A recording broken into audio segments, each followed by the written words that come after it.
I'm Diamond Dave. This is How you pal? This is Mike Two Eggs Any Style. And Eddie Van Halen, prisoner of the fourth dimension. Good evening. Good evening.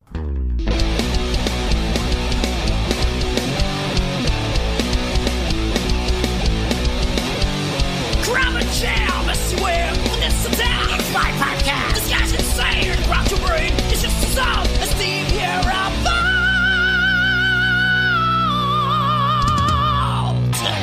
Hey, Schmack-a-Magab, everybody. This is a show that I'm excited to do, but I'm also sad to do.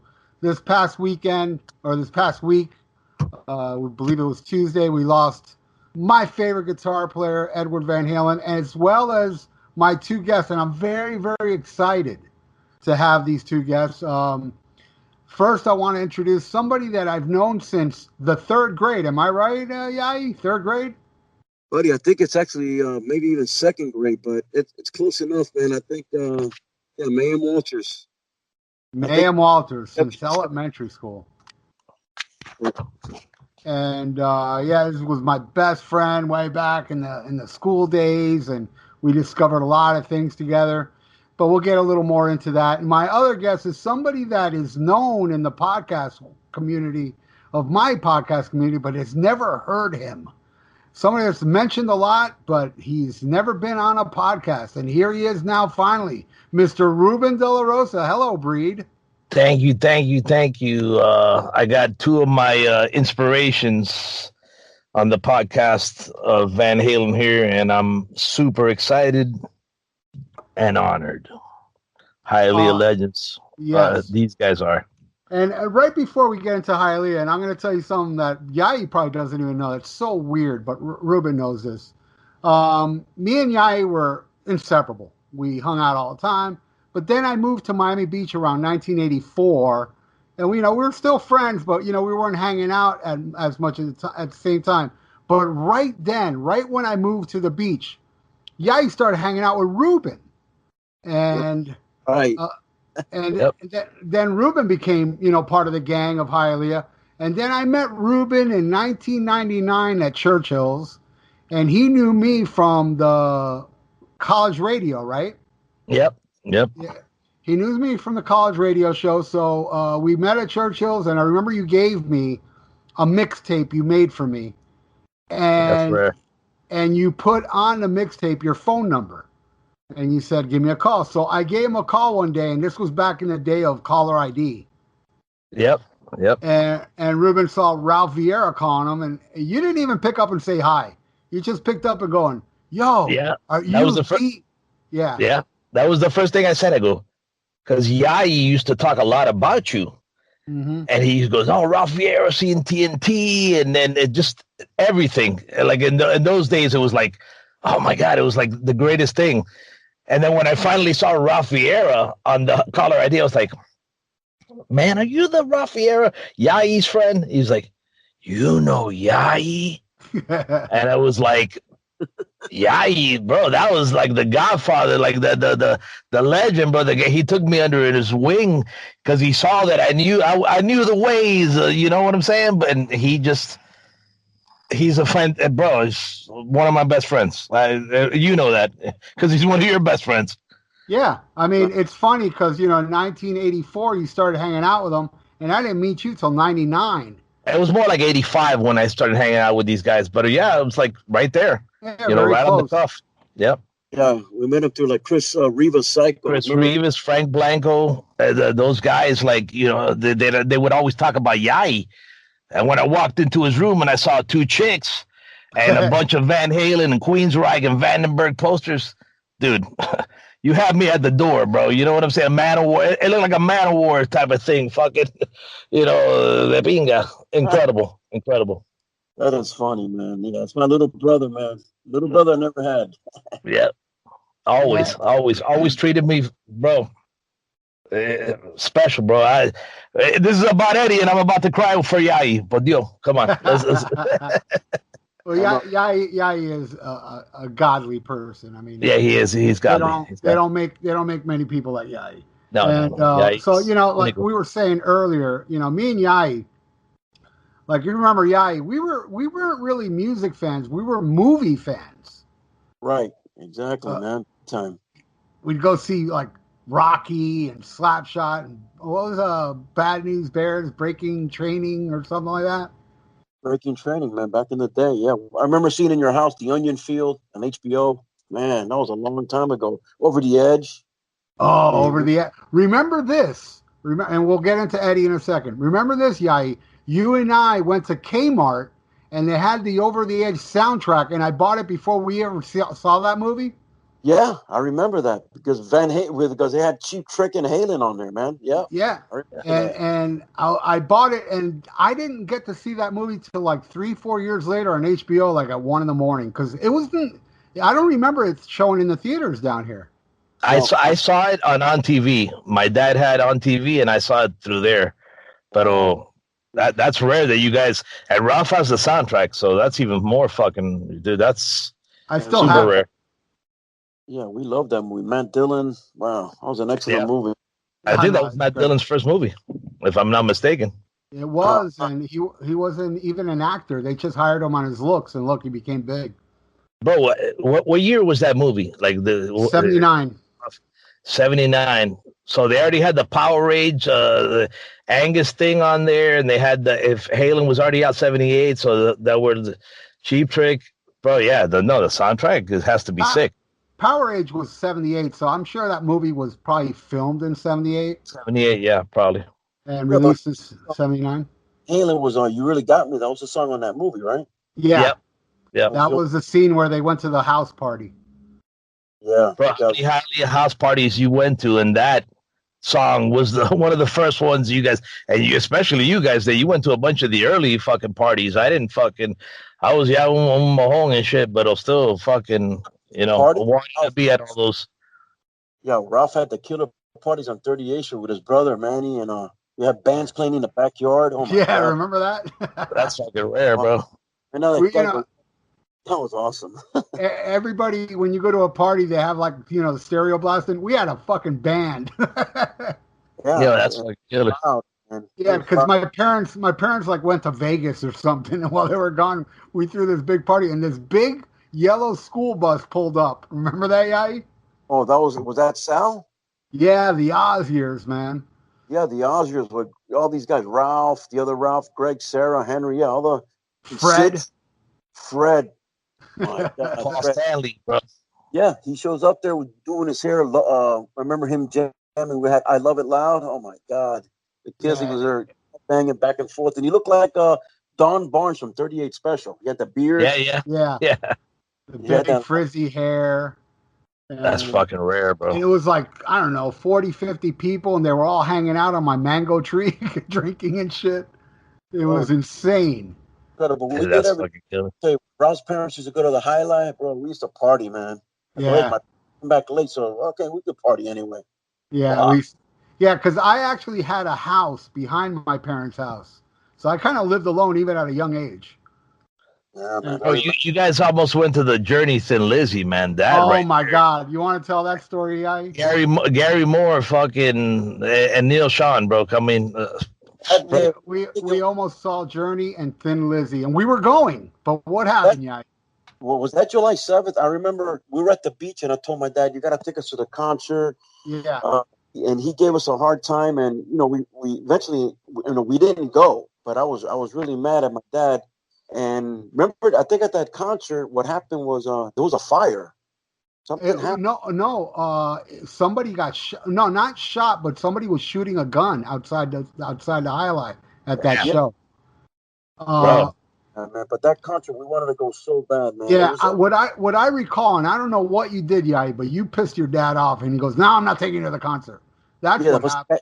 Yeah, he got pissed. His teeth fell out. His dentures. Poor guy. That's what I see, though. God bless him, man. Yai's dad was the best. He was so awesome. He took all the shows, man. He took us to Ted Nugent. Remember when they threw up in the van? Were you with us in the van when we went to Ted Nugent with Flip? All these guys. Scream Dream Tour with Pat Travers and the Scorpions. Yeah. Damn, bro. What a bill. Jesus Christ. In his little van from International Hospital. He took us all in there. he just dropped us off, man. But yeah, man, that thing list. That was one of the concerts I regret not going, man. I couldn't. In Ozzy with Randy, man. That's heartbreaking. That one I did get to go to, but remember Van Halen 2 we wanted to go to. I thought you went to that one. No? I did. No, I didn't either, but you didn't go to that one? Which one? The Def Leppard and then Ozzy at Sunrise? I never saw Randy. No, de pinga. But you guys saw Fair Warning. Fair Warning and Women and Children. Come on, bro. That's like... bro, that's like Women and Children. Like, we had, remember, Yai? We had second row. I think it was you, Yai, that went to Sears early. Yeah, it was Bass Tickets. I think it was Sears. Yeah, we got best seats ever, second row. Yeah. And like Van Halen, since that day, I was electrified. Romeo's Delight, the first one, bro. I got chills to this day when I remember how they came out. They were incredible. The most electrifying thing I've ever experienced. You know? Yeah. And unbelievable. And see, me and Yai, we were into movies, but then we started dabbling into music. And I remember our first favorite bands was Cheap Trick. Remember that? Oh yeah, I remember how you discovered them through Columbia House, man. Remember, it came to your house, and it was the weirdest thing. Dale Hicks made me join Columbia House so he can get a free cassette or whatever. And I picked all these cassettes, and he picked in color for me. He just picked a random album. And I was going to record over it. And Yai was at my house, like maybe a King Biscuit Flower Hour show or something. And Yai goes, why don't we listen to it? Because I looked at the cover, and I thought it was going to sound like the Beach Boys or something. And I put the cassette in, and the first thing we heard was Hello There. And we're like, whoa.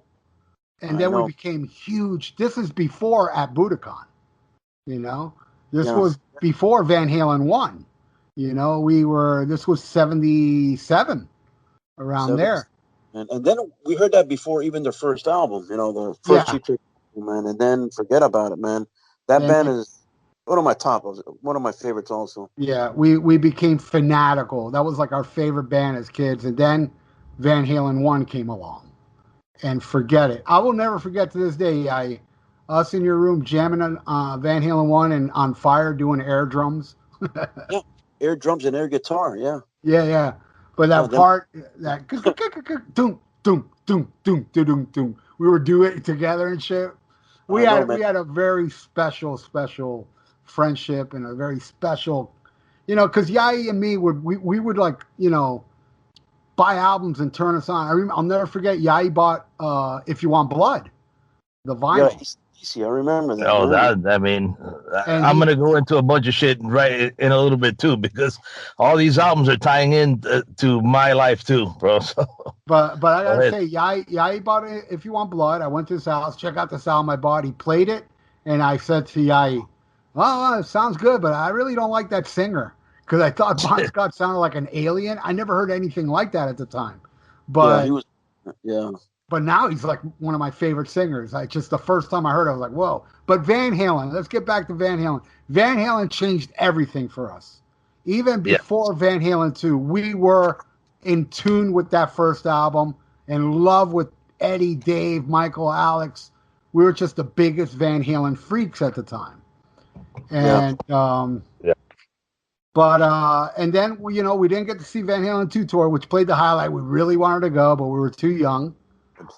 But then Yai got and I'll never forget, man, my dad just bought the hotel in Miami Beach, and Yai called me. I used to talk to Yai on a payphone. I would give him the number of the payphone of the hotel that was in the lobby, and Yai called me up on the payphone. I got a second row seats for Van Halen. Oh, shit. Oh, shit, dude.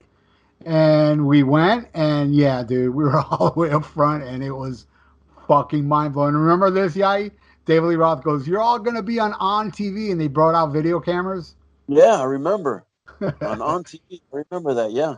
And you know, I don't know if you read the David Lee Roth book, but in David Lee Roth's book, he talked about that tour and how he would make every show, the crew come out with video cameras that had no film in it. Oh, really? Shit. So it wasn't filmed. It wasn't filmed. And he did that at all the shows. But we all went ape shit. Oh, shit, we're going to be on TV at a Van Halen concert, you know? But you know, we told you, Ruben, and the audience, how me and Yai discovered Van Halen. How did you discover him? I discovered them because my cousin's older brother. I mean, my cousins. It was like me and one cousin. It's the second cousin from my uncle's wife, but we were all Kiss fans. We were the same age. We were into the same stuff. They lived in Mango Hill. They had a brother that was in the military. He came back in '78, and he played that 8-track of Van Halen 1.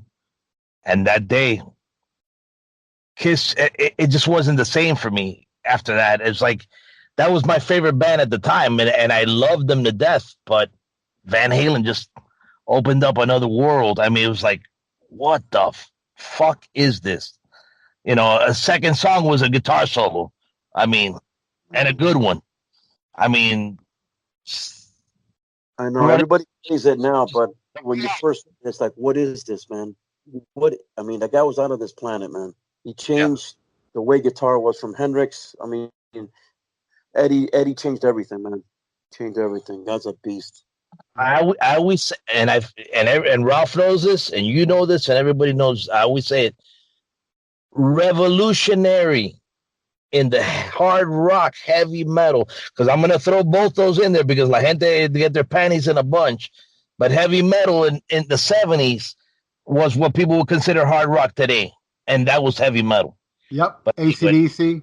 AC/DC, fucking Nugent, Halen. What Halen was metal, so fuck that shit. They were fucking metal. I don't care what people say because everybody from black metal to death metal to anything have given the props to that guy and like cried like we have because we cried. Yeah, it was the first one. It was the first one that called me, and I was working. I was like, damn, 2 calls and a message. Bro, when I heard the message, it was tears. My mom, I called my mom, and she already knew. She was crying because she knew I was crying. I didn't play guitar ever, but it's just, I wish I did, man. I know it's so hard to play the guitar, and this guy played it with, so much ease, and he loved that instrument, man. He lived 24/7 for the guitar. I actually walked outside and had tears in my eyes. I told my wife, I got to step outside for a minute. I had to call my friends. One was, Ruben, of course, Frank Fernandez, because he's a big Van Halen fanatic. And, of course, I thought of Ralph right away, but I know Ralph probably knew before anybody. So. Bernie Manduli, another. Oh, Bernie Manduli, yes. Oh. How did you find out, Yai, about Eddie? Man, I was next door in Lo's house, and my friend Novel Varela, he used to work at Brandsburg.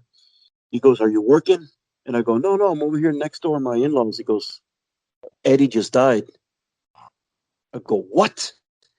And I couldn't even think for a second. I go, are you kidding me? So then his wife Googled it also because they told them, and right there, TMZ News, that Eddie had passed away from cancer. His health turned to the worst in the last 72 hours, and he passed away this morning. And I couldn't believe it. That's how I heard it, and from him. So how did you hear, Ralph, about it? I was with, you remember Eve? Yeah. Eve is down here. She still lives in New York, and she wanted to get the record store exclusive of a Fleetwood Mac Rumors album. And when we pulled into a record store, like, I got a text while I was driving, but I never look at my phone while I drive. And I pulled in and I looked at the text, and it was my friend saying Eddie Van Halen died, with the link of Wolfie's announcement on Twitter. Yeah. And I looked at it and I said, "Oh my God." And I look at Eve, I go, "Eddie Van Halen died." And she was in shock too. And then she was like, "Are you okay?" And I was numb, dude. I didn't know what to feel. I didn't know. So we walk out, and even while we're walking in the record store, she's like, "You're okay?" And I'm like, yeah, I'm fine. And we go in, and I'm looking through the albums, and there were albums I'm sure I would have bought, but I wasn't paying attention to the album. I was just so numb. I didn't cry. I was too numb to cry. I didn't have those emotions. And then when I took her back to the hotel where she was staying at, I had to use the bathroom. And when I went in the bathroom, I lost it. But I composed myself. I came out, and I'm still talking. We're listening to Halen, and I said, I felt it coming, like really bad, like I wanted to cry. I didn't want to cry in front of her. I said, look, Eve, I got to go, you know? So I go in my car, and I put on my iPod. We were listening to Halen, and then a Simple Rhyme came on, and I pulled over and lost it. Just that intro to In Simple Rhyme. I just fucking lost it. And I turned off the music, and I drove home, fought traffic, and fighting tears. And I got home, I took a shower, I sat down in front of the computer, and I saw a bunch of people talking about, you know, Van Halen, the musicians. And when I saw what Tony Iommi said, I fucking lost it. And I wanted to make a video, which I did that night, but it took me 2 hours to do it because I couldn't compose myself. Look, man, Malcolm Young, you know, Randy Rhoads and Lemmy and Ronnie James Dio. I cried for all those guys, but not as uncontrollably as I did for Eddie. I don't know why. I mean, I know why, but I'm just saying it was just, I cried. So, and I cried the next day too, man. I mean, but I made the video. You can see it on YouTube when I did a tribute to Eddie. And in the video, yeah, check it out. In the video, there's certain parts where you see it edited because I just started crying during my little tribute, but you don't see me cry. You can see me about to. And I had to cut those parts out. And at the very end, I was like, I'm done. I felt like I was about to cry again. I didn't even say thanks for watching or goodbye. I was like, I'm done. And I just walked away from the camera. It was a blow, man. It was a serious blow to the system. I was never affected by a death of any musician or actor. I mean, I was a little shocked when Kobe Bryant died, you know, and even though I wasn't a Lakers fan, but, you know, Kobe hit me because of his family, his kids, what happened. He got, you know, died in that helicopter, but, you know, and when Elvis died, you know, August 16th, I remember that day, Michael Jackson died, but Money, nothing like Eddie because, you know, Michael's a legend. Okay, yes, but for me, Eddie has been my idol. Like I said, even though I didn't play guitar, something about him, man. I don't know, something about Eddie that just you know you don't have to play guitar. That the way he played that guitar really tugged at our emotions, our soul. Yeah. You know, he wasn't. You know, and I've had arguments. You know, because in the past I've said Eddie's my favorite guitar player, and I've had some jackasses say, he was just Flash. I'm like, you don't know shit about Van. Listen to Secrets. Is that Flash? Listen to Little Dreamer. Is that Flash? But even the shredders like Malmsteen, all these guys, man, you know, they all know that Eddie changed everything. They admit it, man.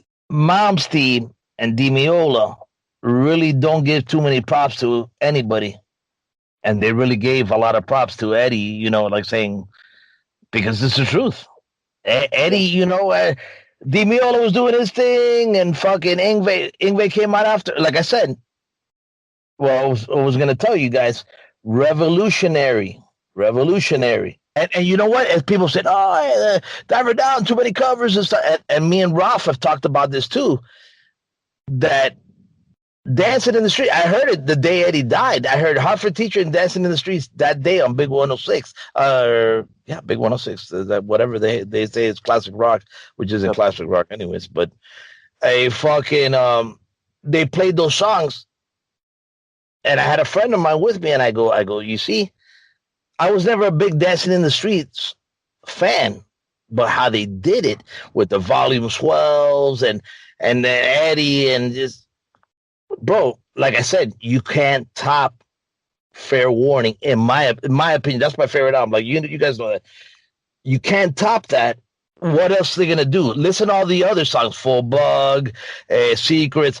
Those are fantastic songs. Well, you know, Dancing in the Street was a song that Eddie wrote before it turned into Dancing in the Street. You told me. Yeah, and here's the thing, and I say this to everybody. When people say, too many covers, man, go listen to Times Gone by the Kinks, which I like, by the way, but it sounds nothing like the Halen version. No. Dancing in the Street sounds nothing like the Halen version. Maybe the closest would be Oh Pretty Woman, but still, it's more raunchy. And what Eddie, and it's really Eddie, what Eddie does in Oh Pretty Woman makes it dirty and nasty. And what other covers? Big Bad Will, I don't even know what that sounds like, but I heard the original Ice Cream Man sounds nothing like Ice Cream Man Van Halen did. You're No Good by Linda Ronstadt? Come on, bro. Yeah. That was the one I was going to say. You kidding me, man? Nobody. And Eddie said it himself in this interview that's on YouTube from the Diver Down era when he was like, people saying too many covers, but it's harder to write a song and make it a cover than to write your original song. It's harder to remake a song and make it your own than writing your own song. But later on, Eddie kind of felt different and he hated Diver Down for the covers. But dude, it is on YouTube. In 1982, he defended the covers, and everything he said about those covers, he was right. So everybody out there that says, too many covers, you're an idiot, because they aren't covers. They're Van Halen songs interpreted through older songs. You know what I'm saying? Yeah. And did we go to that tour twice, Ralph? They played. No. Actually, we went to Judas Priest. Right, that's right. And then we went to Diver Down. Remember, Judas Priest was the same night as Diver Down's first night at the Sportatorium. That's right. We went to one and then the other. Was that Defenders of the Faith tour, Ralph?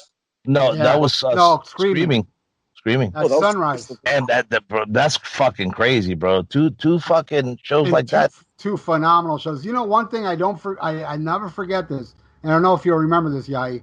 At the Diver Down tour, before Van Halen came out, they blasted super loud on the PAs that song that goes, "Oh, what a lucky man he was." I think it's Emerson, Lake and Palmer. Do you remember that, Yai? I don't remember that, no. Yeah, they blasted it super loud. I mean, deafening loud. Like, why the fuck are they playing this song so goddamn loud, And then when the song was over, the lights went down and Van Halen came out and destroyed. And the one thing I remember so much of the Diver Down was that knee slide that fucking Eddie did was like 30 feet long. It was like, God damn, look at that. Those overalls that he had, the white and red ones, I think, right? Yep. Those shirts under. Oh, God. That stage was awesome, too. It was, it had the stripes on the stage. There's pictures online of that Sportatorium show. Yeah, we all know, and I know this is going to be hard for you, to pick. Well, we all know Ruben thinks Fair Warning's their best album. What's your favorite album from Van Halen, Yai? I got to go with Halen 1, man. Man, it's hard, but that's definitely it. But I love Halen 2 also. But Warning is probably the best tour I've seen. It's got to be. Well, I never saw Halen 1 and 2, but Warning is probably the best concert, man. My best tour. I was with you and my brother at Fair Warning in the nosebleeds. Yeah, we had a high-ass, I see. And think of this, Yai. We saw the previous tour, second row, yet Fair Warning, I'm telling you, dude, not only the best Halen show I ever saw, the best show, period. I've never seen a show as good as Fair Warning by any band, even Van Halen. That fucking show was... And before we saw the Fair Warning tour, the greatest show I ever saw in my life was Women and Children First, So, but I agree with you, Yai. My favorite is the first one, and I'm weird because I like Van Halen albums in order. My favorite is the first one, then Van Halen 2, then Women and Children, then Fair Warning, then Diver Down, then 84. I like Diver Down more than 84. To me, Diver Down and Van Halen 2 are both the ultimate beach fucking music. Yeah. Halen 2, Beautiful Girl. Come on, man. Yep. That's incredible right there. Woman in Love and Hang 'em High, man, from Diver Down. That's so incredible. And the Full Bug. But Diver Down has Diver Down has more brown. 1984 doesn't have brown, but Girl Gone Bad is pretty and Top Jimmy are pretty fucking badass. Hot for Teacher. Don't you think Hot for Teacher? It's hard, man. It's fucking hard. Hot for Teacher's kind of got that brown sound. Don't you agree? No, Hot for Teacher has that brown sound. Yes, it does. It does, but I'm talking. Yeah, I know what you're talking about as a whole. I love House of Pain, but I do have a complaint about House of Pain. I don't know if you guys have noticed this or will agree. Don't you think Dave's voice is a little too low in the mix on that song? Yeah. It's too low. All right, Ruben. What would be your second favorite Van Halen album? Of course, it'd be One. It has to be one, even though Out of Love Again is my favorite song, but one, there's no fillers. And I know I'm going to take heat from a bunch of people. Feel Your Love Tonight is my least favorite song on the record. Ooh. I would say Jamie's Crying, and I love Jamie's Crying. Okay, no. Jamie's Crying would be my least favorite, but On Fire, Eruption, Running with the Devil, Atomic Punk. Got me, Atomic Punk. My favorite is On Fire. After Out of Love Again, as favorite songs, On Fire is that song. Afterward. Ruben, I'm exactly with you, except the opposite. On Fire is my favorite, and second, Out of Love Again. Fucking okay. What am I gonna? I'm not gonna argue about that shit. No. I'm just saying we both have our two top Van Halen songs are the same, just in different orders. Do you have a favorite Van Halen song, Yai? Light Up the Sky. Yeah. Okay. Oh, that kicks ass. Light Up the Sky. Oh, Romeo's Delight. But man, Out of Love Again is probably one of my favorites also. And Alex's drumming is out of this world in that song, man. That's what Ralph always says. He goes, you love Eddie on that, but Alex is the one that really shines on that. I'm like, yeah, I just love that song, period. Eddie kills on Out of Love Again. Don't get me wrong. But I just think Out of Love Again, Alex is the VIP, because if you listen closely to Alex's playing on Out of Love Again, dude, it sounds like a drum solo all the way through. You know what I'm saying? Yeah. And the groove on that song is so stinky. It like gets all over you, man. It's hard to like scrub off. You know what I'm saying? Yeah, I agree. He made the song Beat It, man. That guitar solo is just out of this world, buddy. Well, a funny thing about that was Michael Jackson wasn't in the studio, and Eddie did the solo on one take, and Quincy Jones was like, "Oh my God!" And then Michael Jackson comes in and says, "You made this song way better," and they kept it. And Dave was pissed because Eddie got no money for that. I think it was 12 packs of beer is what they paid him for that. What I did read today was Alex and Wolfie are gonna go into the vault and start. Okay, I got no problem with that. I love that shit because I know I'm gonna hear some badass motherfucking shit. But I was like, anything would be the whole concert from Oakland, bro. No, it doesn't exist, Michael Anthony in an interview said that they only filmed those 3 songs, and they played 2 nights at the Oakland. Which, by the way, I was at the Oakland Arena, that same place, 2 years ago to see ELO. I was at the historic arena, but Michael Anthony came out and said they only filmed those 3 songs both nights. Oh man! But you know, it's a good question. How about that '79 show with Dance the Night Away and Bottoms Up and? Does that exist? You're no good? That I would like to know. And here's another mind-blowing thing. I don't know if you saw what I did recently on Facebook, Ruben, but there is a video they filmed for Sunday afternoon in the park and 1 foot out the door. I saw that. You saw it? And I'm like salivating. Dude, there's pictures of the video shoot. They're outdoors. And there's a big dinosaur behind them. And they filmed 1 foot out the door and Saturday night, and it was never released. Dude, that is a holy grail thing to see, you know? Yeah, I can imagine. That'll be great if they let that out. Because it's there, obviously. And you know, you're talking about like Van Halen stuff that's unreleased. Think about this. Jimi Hendrix died in 1970. And he built Electric Ladyland in 69, maybe a year, maybe 2, the most, before he died. To this day, they're still releasing new Hendrix shit. Can you imagine the archives Eddie has? Because he's had 5150 since what, 83? Yeah, you know, and the amount of music that guy's recorded that hasn't come out, dude. We're not going to live long enough to hear all the unreleased Eddie thing they're going to release in the future. And I don't know if you guys are aware of this, but in 2000, they attempted to do an album with Dave. Michael Anthony, Alex, Eddie, and Dave were in the studio recording songs, and then it just didn't work out. I'd like to hear some of that stuff. Yeah, and it wasn't none of the stuff from Different Kind of Truth though, because that was way before, right? A lot of those songs like Chinatown, that was like real old.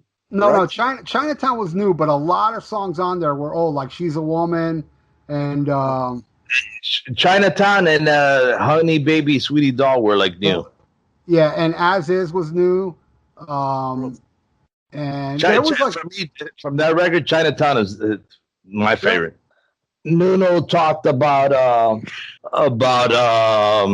Eddie coming over to his house, I guess before he got sick, when Extreme was recording something recently, and he said that he goes, you know, that Michael Anthony was gonna get back in the group and they were gonna do a stadium tour and stuff like that. But I guess, you know, obviously with all the other stuff going on, you know, and it was gonna be the original lineup. It wasn't gonna be Sammy or nothing like that.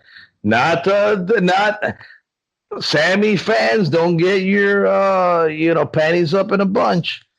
And I'm going to come out and I'm going to say it because this is one of the biggest things that everybody says with me. And I know I don't have a problem with Sammy when he was with Montrose, when he was HSAS, when he did some of his fucking crappy solo shit, 3 Cock Box and all that shit. But I'm going to tell you something. When you step into the greatest band of all time, and you start dissing that original singer, bro, and I don't give a fuck what anybody says. They can say, oh, Dave sucked. He was never a good singer. Fuck you. Dave's in my fucking top 5. Dave's 4. an amazing top 4. singer. You know what? He's in my top fucking 4. And he is in my top 4. Porque yo en la nota, you know how that shit goes. Pero Dave's voice, listen to some of those isolated tracks from the first, second album. Those screams, bitch, you can't do them fucking screams. That motherfucker can do them screams. You can't do. He can't do them now. Okay, I understand that. Yeah. But in those days, that motherfucker did them screams, and they kicked ass. So fuck you. The thing about Dave's voice, though, it's attitude, not technical greatness. Right. You know what I'm saying? It's pure attitude. It's organic. It's fucking, dude. I agree with you, dude. Dave back in the day, bro, one of the greatest singers ever. And it's not, like Pavarotti, Dio, stuff like that, dude. It was all fucking attitude, organic nature.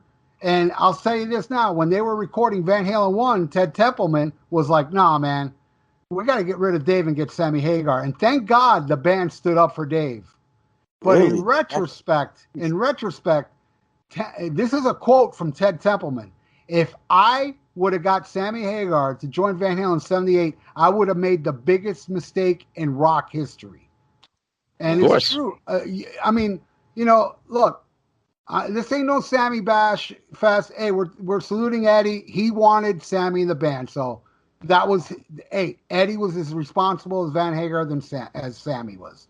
But the truth of the matter is, if Sammy would have came in on the first album and done, every album with Van Halen, it would have lost the magic, the organic nature, the lyrics, dude. David Lee Roth is a wordsmith. His lyrics are amazing. Yeah. So the best frontman ever, man. Hands down, the best frontman ever. I don't care. That of course. He's my favorite frontman of all time.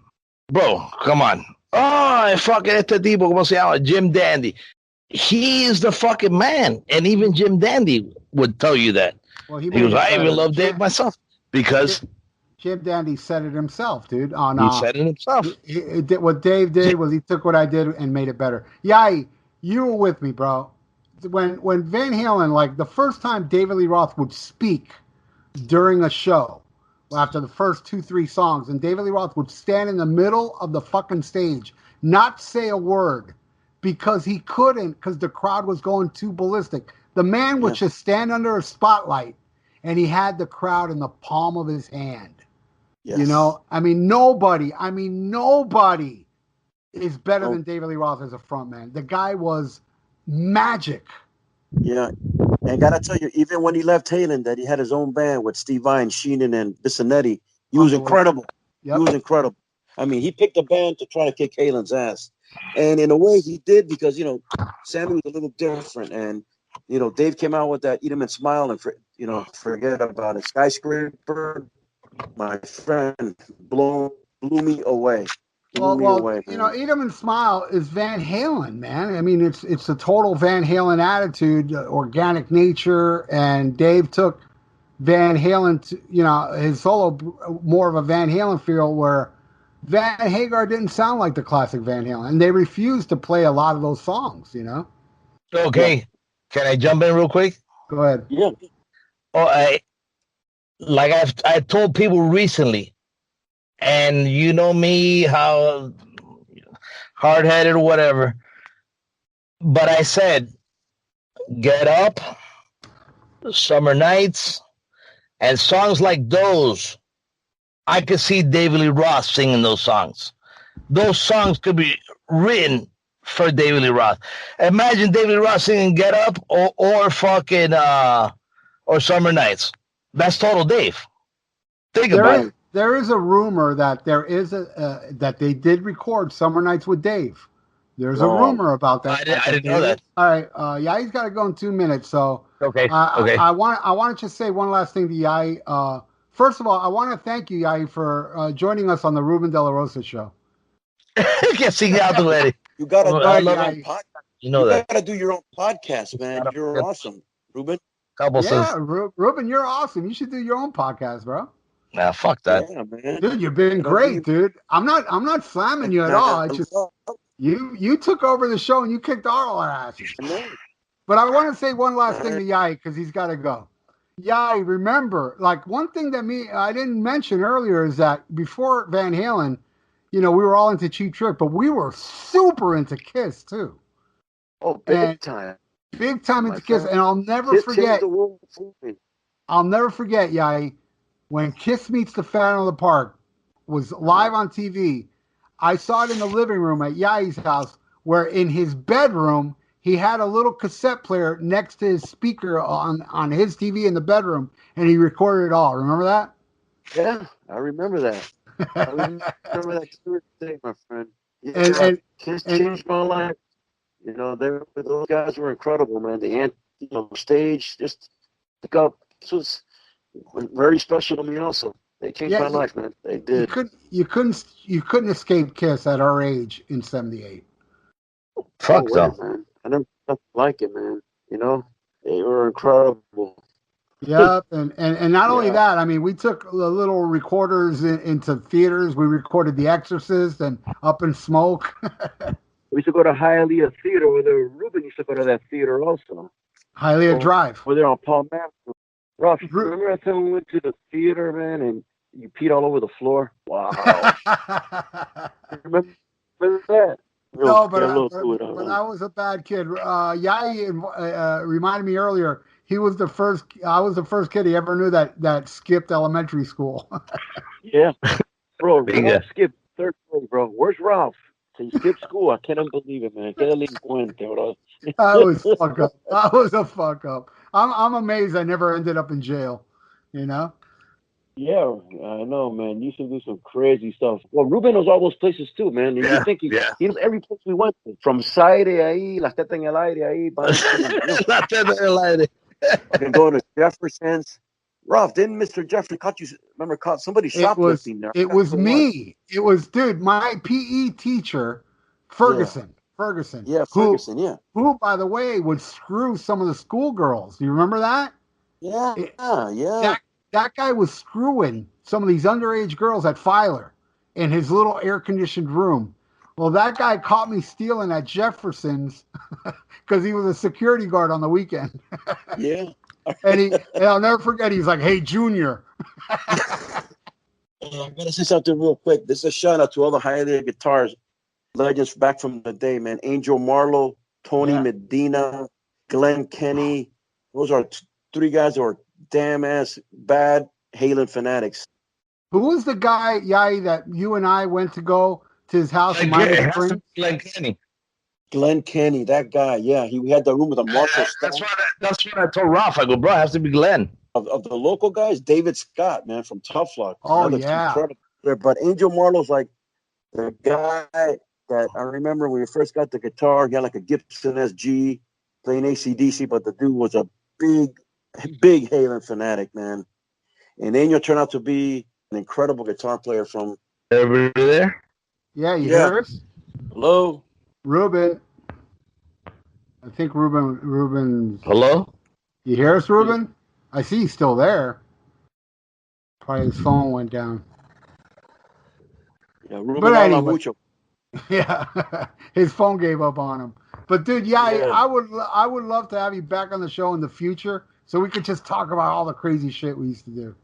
Anytime, man. Any day. You let me know. I will definitely let you know. I think Ruben is gone for now, but I want to thank you and Ruben. This was man. very special, man. I mean, dude, you are the one I said, if I'm going to do a tribute to Van Halen, I really want Yai there. You know? Yeah, man. One guy that should be with us one day should be Bernie Mandoulet also, man. Bernie's a diehard Halen fan, and he has a lot of memories also. So, right you on. know, but Ralph, man, you're the man. I've known you forever. You're like my best friend, even though we don't hang out as much. Dude, you're like a brother to me, and I still feel the same way, even though we don't see each other. You're like, it's something about it. It's the magic that we have since we were kids. Dude. I'll always, bro. I still have the same love for you I've always had, man. I know we don't hang out much, but I'm still glad that we're still friends, and we talk here and there on Instagram, and I never forget like the special bond we had as kids. It was extremely special because we had so many good times with Blinker. Yeah, man. Juan Alvarez. He's gonna listen to the show. I think he asked you when was it. I talked to Juan, man. He sent me some stuff through the mail. We still pick on Juan too. Hey, by the way, and I'm also talking to your brother, which is cool, through Instagram too. Oh, awesome. Yeah, he's Manny Vieira. You know what's crazy? Juan Alvarez is Blinker. Yeah, Juan Alvarez is Blinker. I never knew that. And you know what? Juan Alvarez left comments when I did announce it that you were going to be with me, and Juan Alvarez left these comments, and I was like, I don't know who this guy is. Dude, now you're going to talk back to him. I can't believe it, man. You're Blinker. Yeah. He found me, man. He found me through LinkedIn, and then we've been communicating with each other also. And so where does he live now? He lives in Washington. Because me and him, he was part of the crew, and Marlo, man. We knew Marlo years before he ever touched the guitar. Yeah, Angel Marlo, the craziest dude, man. Yeah. Yep, and I remember him learning Golden Country from REO. Wagon, yeah, man. And rest in peace, Gary Richrath. Yeah, man. Gary Richrath, another amazing. Did you believe what he looked like when he died, man? Did you ever see the pictures of him? Unbelievable. I couldn't believe that. Yeah, he was He blew up. Morbidly obese, man. Talking about guitar players, bro, perfect notes, man. That guy was a great guitarist, man. Oh, I love REO. He ate frets for breakfast. I still jam to 70s REO, 9 Lives, Heavy on Your Love, shit like that. Yeah. I love that stuff. Love all that stuff. But so, we lost Ruben, but man, I'm glad you did this with me. I really want you in the future shows so we can talk about old times, because you and I, man, I'm talking about like 10 years of our youth. We did a lot of stuff together, man. Yeah, absolutely, my friend. From spring break to going to the movies, sleeping over at each other's houses, bike riding, everything, man. We did a lot of cool stuff together, and definitely people want to hear, our adventures and old school Hialeah, which is no longer there. But man, thanks for being a part of my life, man, through childhood. I'll never change it for anything. I say the same thing to you, and God bless your dad, man. I loved your father a lot, and your mother too, man. And thank God she's still with us, and thank God my parents are still with us. And but I want to thank you, dude. I want to thank you for being part of this show and being part of my life. And you will be back. So thank you so much, man. Anytime, my friend. Hugs to the parents and your brother, man. Thank you so much. I'll relay that. All right, brother. Have a great night. My buddy, Eladio Fernandez, a.k.a. Yai. I want to thank him so much for being part of the show. And Ruben, we lost him there toward the end. We had a lot of difficulties on this recording, so I did a lot of editing. I did like 10 minutes, 12 minutes of editing, but Thank God all the juicy stuff came through. So what I edited, it's okay. It was all right, but nothing compared to what I left in. Anyway, so thank you both. Those are my two great friends, always for the rest of my life. So now it's time, as you know, to go into the Vieira Vault.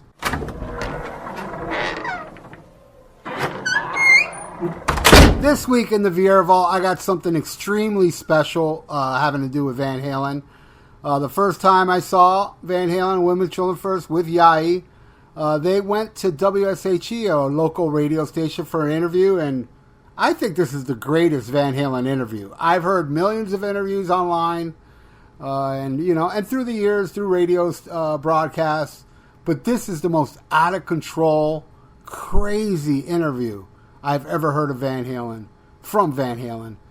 This is hours before we were heading out to the Hollywood Sportatorium, second row to see him live, and it's an out of control interview. It's hilarious. I'm sure you're going to enjoy it. Let's do this. Eladio Concert presents Van Halen. Van Halen in concert at the Hollywood Sportatorium tomorrow night at 8 p.m. Van Halen with high energy rock and roll.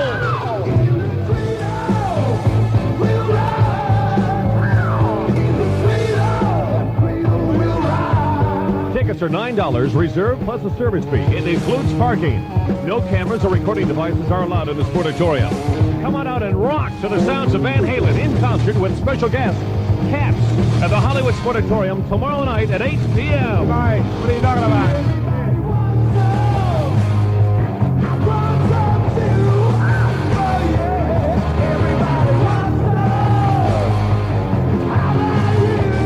It'll be night to remember. And on August 22nd, see the Kings in concert with Louisiana LaRue at the Sunrise Musical Theater. A Stellador's concert presentation. Looks like we got a couple of Queen fans in the studio. I'm Mersky, and we've got the entire Get the number of that thing. Van Halen band. Yes, indeed, my man. In Right four-part here in front of your harmony. naked, steaming ears, WSHE. It's a Van Halen. Prisoners of the fourth dimension. Singing. Into the fourth dimension.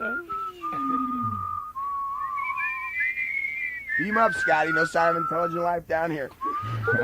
Captain, where are the lithium crystals? Just whip out the flame. Welcome to South Florida, guys. Yes, indeed. It's been a while. Here we go. Tonight's the night. Tonight's the night. Sportatorium. Have you ever played the Sportatorium before? Tonight. And then at the hotel after. Tonight. We've had a lot of calls. People wanting to know which hotel that is. What is that's the Which Holiday Inn? the one right down the street there. Really, man. Before we get rolling, I was just telling the guys, we're giving away a pair of David Lee Roth's pants on the air. We've been talking about it for a few days. This thing's, as you said... Not wash them. Obviously, nobody has yet. And, Really, I put them on. Tried them on? they came in the mail. They just about walked out of here, and we had a... And what kind of dance stuff did they do? Okay, we're going to hold the pants up. We're holding the pants up now. Take the radio and place it against your body. Now, feel my pants as it travels up your spine into your mind. That's all right, huh? Yeah. Put the radio down. Your mom's going to walk in. You guys... Caught, dude. Really, man. You know what? We got a special surprise tonight from Miami. We're gonna play all Cheap Trick songs tonight. Yes! Surrender, but don't give yourself away. How do you guys get this crazy early in the tour? Or is it, how long you been out? It's like you said, it's nice out. I think I'll leave it out. Here comes Mr. Ranger, Yogi. You better put that out. Gotta raise kids, gotta raise kids. Let's see. John Lennon's in South Florida. You got any messages for him? And from Palm Beach. Hi, John. Hi, John. Hi, John. Milk the cow for us, John. How about Yoko? Now, how far along in this tour are you? Voice. How far into the tour are you at this point? We're on the downhill slide. This is day one. According to my probation officer, it's we started in March and we're carrying on all the way through the summer. We're going around the world with this. We're carrying the 55-ton gun. Da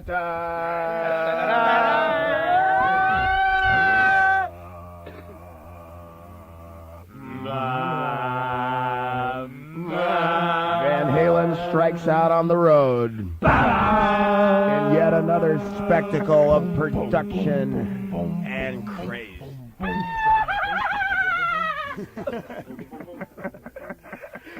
All right, first question, fifth try.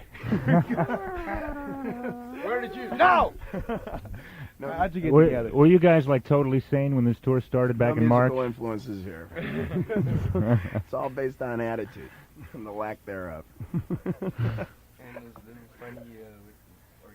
Hey, you're gonna have to ask some questions, right? Okay. No, hey, you guys are doing fine all by yourself. Now, about those pants that we're giving away, we got the pants. We got a couple of Van Halen albums that the band signed, and these 5 little gold necklaces.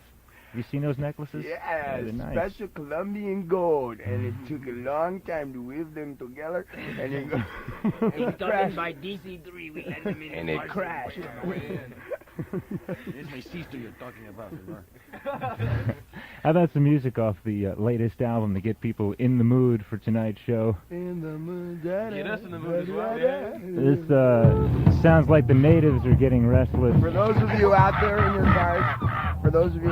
your cars, I want you to take your right hand, reach down between your legs, and gently ease the seat back. No, the seat, folks. Now, casually, grasp firmly but gently the volume knob and ease it to the right. He wants to know the end of the song. You got to talk up to the post. Film at 11. Everybody wants some at 103 She.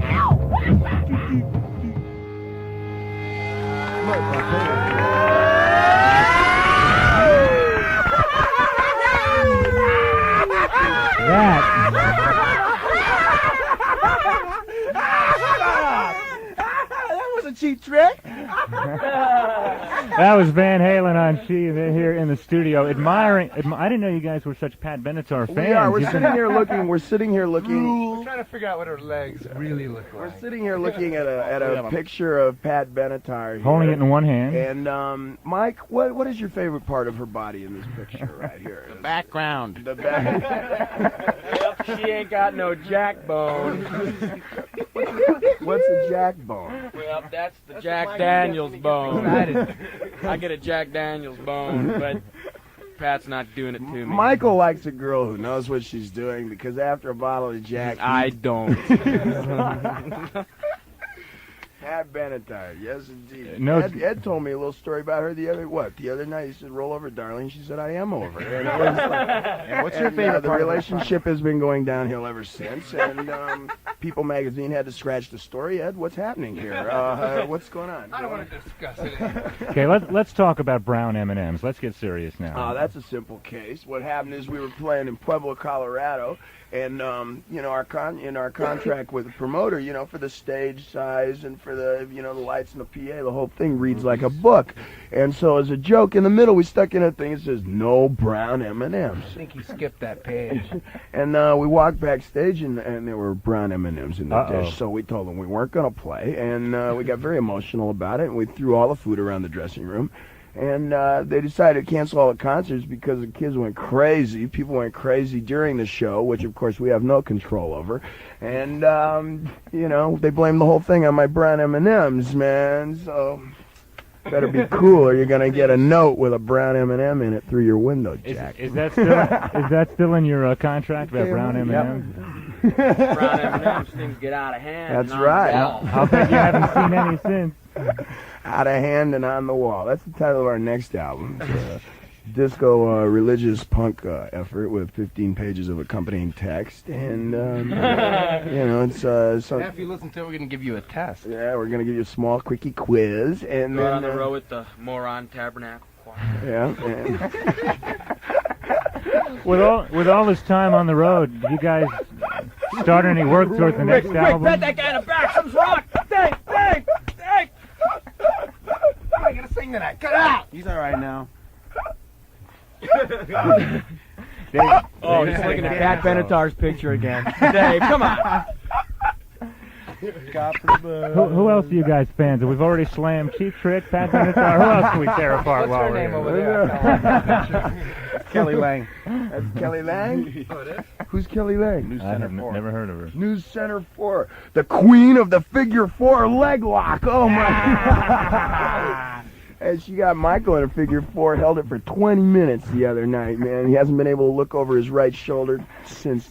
I'm telling you. Check him out on stage tonight. You think I'm lying? Why would I lie? I just met you. While we're admiring all the posters in the studio, what about this poster, Dave, guys? we're looking at that Pat Benatar poster. We're looking at the poster that came with the latest Van Halen album. Hey, that poster's made it to more ceilings than any other poster in rock and roll in the last 5 years, man. So There's got to be a story behind this poster. yeah, We'd there love is to a hear story. it. My love life is quadrupled, so. But, as for the Chains and four of leather. us, and I think I can safely speak for the four of us in saying that even though it's a tough job, somebody's got to do it. And, we're taking them one by one, or 2 by 2, or 3 by 3, and we're trying to work our way, across the villages and hamlets of America and the world. So, Women and children first. absolutely. So, women and children first is actually more of an attitude, than a title, I don't think he knows. I'm finding out. I'm finding out real fast. You know where I'm coming from, man? Can you dig it? You know what I'm We saying? knew you. Yeah. And they said it couldn't happen here. It can't happen here. But it can. I was going to ask where you're from, but you're obviously from L.A. I'd rather be the mayor. Hay is for No, we're horses. What'd you say? With Did all he the- ask a question? He said we're from L.A. No. Wait, No. silence! He's asking a question. Where are you from? I'm from Indiana. I'm from Chicago. Where are we from, Al? Amsterdam. Amsterdam what? New Jersey. Amsterdam, New Toyd and Toyd. Amsterdam, New Jersey. Amsterdam, New Jersey, you got damn New York. And Amsterdam, New York, you got Connecticut. And then you Connecticut the dots, and then you go to Maine. We're gonna play a couple of commercials. Oh, geez, he's going to convalescent. David's getting out of control. We're gonna play a couple of commercials and come back and Convalescent. and hang out with Van Halen. You're not sleeping on one. You're just not sleeping. I can't get no traction. Sleeping on one. You're just not sleeping. I'm gonna throw up. Where were you sleeping last night? Wouldn't it be better on a... Oh, forget it. In a space flotation bed?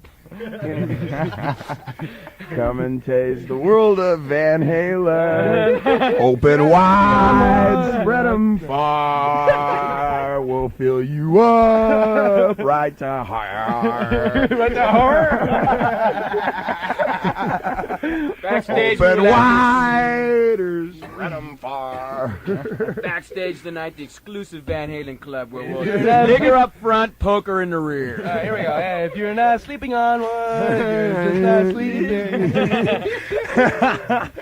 Bomba-dee-da, bomba-dee-da, bomba-dee-da, bomba-dee-da, Happy trails to you. Bomba-dee-da, Until bomba-dee-da, we meet bomba-dee-da, again. bomba-dee-da, Happy bomba-dee-da, trails to bomba-dee-da, you. bomba-dee-da, Keep smiling until then. Who cares about the clouds when we're together? When Van Halen comes around, it's sunny.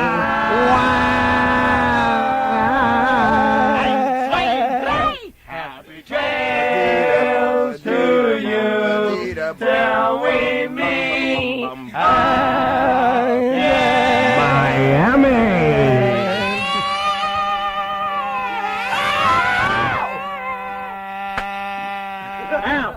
Incidental punishment after the ball is blown dead. Jump ball. Jump ball. Jump ball. Never realized you guys were so shy and laid back. Yeah, you will the next time you interview Journey, man.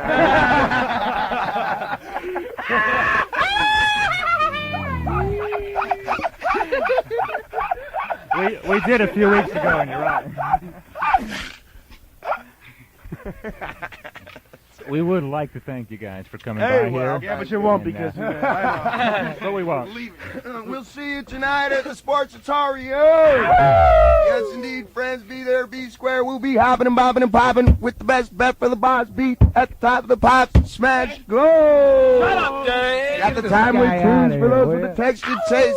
Ow, this is Van Halen out in the swamps, and I got no time to waste. I'm Diamond Dave. This is... How you, pal? This is Mike 2 Eggs Any Style. Eddie Van Halen! Prisoner of the fourth dimension. Good evening. What an insane interview. Well, that brings an end to another Vieira Vault. I had to delay the Lee Gertzman episode where we talk about the first Blows to Cult album. That will be up next week. Hopefully nothing bad will happen, so I don't have to cancel it again. So tune in next week for the great Lee Gertzman and me talking about the first Blows to Cult album. And again, thank you, Yai and Ruben De La Rosa. You guys rule beyond the Call of Duty. So thank you all for listening, especially if you're listening right now. And thanks to everybody out there that leaves comments and shares my show. And leave some iTunes comments, and I'll read it on the air, and I'll give you a shout out. So till next week, my friends, schmack 'em a gob.